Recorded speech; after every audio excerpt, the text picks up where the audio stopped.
क्या बीजेपी बजरंग बली के सहारे इस बार चुनावी मैदान में आखिरी वक्त में ये मान रही है कि आप ऐसी ताकत झोंक रहे हैं कि बजरंग बली नैया पार लगा दे? अच्छा दोस्तों, गोदी मीडिया के गोदी एंकरों को शायद ऐसा लगता है कि अपन ही सब कुछ है, लेकिन अपने मालिक के सामने बैठते हैं तो इनकी औकात पता चलती है। ये इंटरव्यू ही देख लीजिए, समझ जाएंगे। देखिए अंजना जी, यहाँ उल्टा हुआ है। हमने याद नहीं किया है, कांग्रेस ने याद किया है। झूठ है, झूठ है, झूठ है।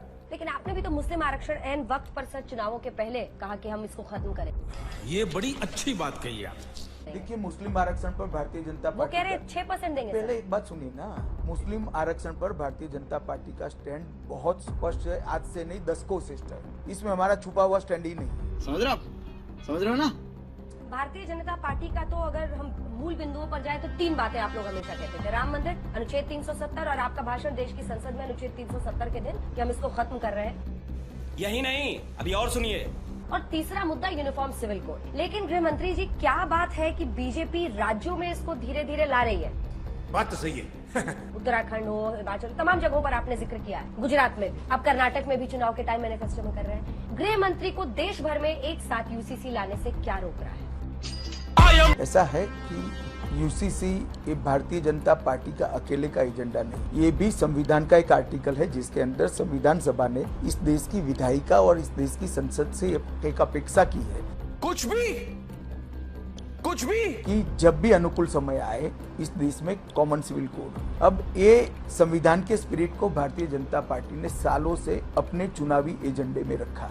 तो अंजना ओम कश्यप पत्रकार बनने की ठीक कोशिश तो की, सवाल भी ठीक ठाक ही पूछे, लेकिन देश के असल मुद्दों पर कोई सवाल नहीं। और अमित शाह ने जवाब के नाम पर सिर्फ जलेबी बनाने लग गए। इस पर भी सवाल तो बनता था, लेकिन शायद डर की वजह से अंजना ने नहीं पूछा, क्योंकि बेरोजगारी के इस दौर में शायद ये भी बेरोजगार ना हो जाए। खैर चलो ठीक है, सिर्फ खाना पूर्ति करने के लिए इंटरव्यू के नाम पर ये एक अच्छी कोशिश थी। क्या बीजेपी को मुस्लिम्स का वोट चाहिए? ई ईश्वरप्पा साहब जो आपके नेता है सर, उन्होंने कहा कि भारतीय जनता पार्टी को मुसलमानों का वोट नहीं चाहिए।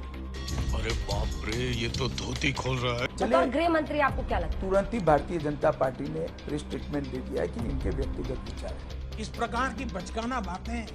अब आते हैं सोनिया गांधी के उस मुद्दे पर सर, जो कि देश में काफी बड़ा हो रहा है। बीजेपी और प्रधानमंत्री ने भी उस पर बोला है, जो उन्होंने सार्वभौमिकता, सॉवरेनिटी का इशू कर्नाटक का उठाया है।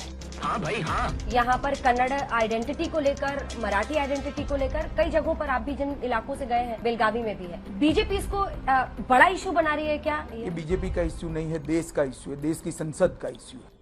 अरे कहना क्या चाहते हो? देश की सार्वभौमिकता के अंदर हमारे संविधान को इतने खूबसूरत तरीके से बनाया गया है कि सब राज्यों की आइडेंटिटी को सुरक्षित करने की प्रोविजन है। नहीं।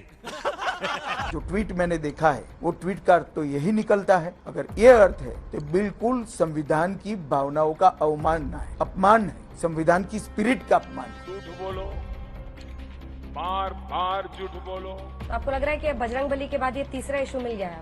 इश्यू का सवाल नहीं है। आप हर चीज को क्यों वोट के दायरे में देखती? पॉलिटिक्स में तो हम हैं। आप काहे को पॉलिटिक्स कर रहे हो?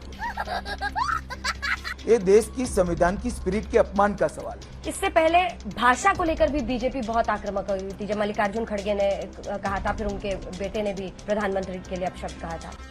ठीक है, समझ गया।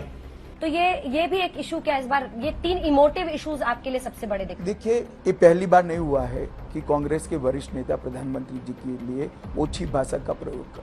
क्या साबित करना चाहता है तू?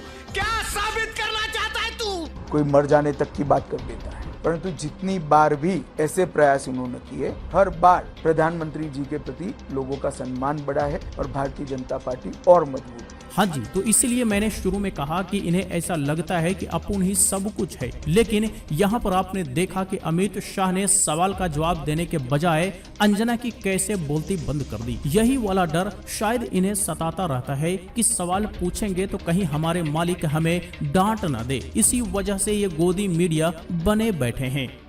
मुझे पूरा भरोसा है, कांग्रेस अध्यक्ष ने कर्नाटक के चुनाव में मोदी जी के लिए जो शब्दों के प्रयोग किए, कर्नाटक की जनता जरूर इसको पसंद नहीं करती है। मैंने प्रचार मजा आया।